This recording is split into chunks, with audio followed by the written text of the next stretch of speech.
Look at the archangels.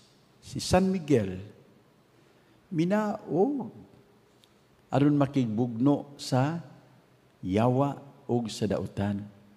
Si Gabriel, minaog, mamay gusto sa Ginoo pod. Munaog aron magdala sa maayong balita. Si Rafael, minaog aron maghatag og kaayuhan sa dunay mga balatian. Now, look at the Son of Man. Ang Diyos, siya ang pinakagamhanan, pinakadako na tong tanan. We learn to love Him simply because He came down to be with us. No?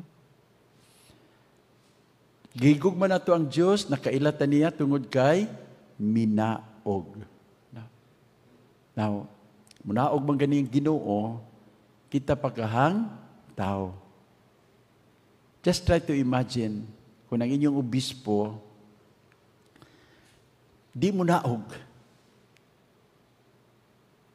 Malipay ka mga tao sa Cebu? Dili, no?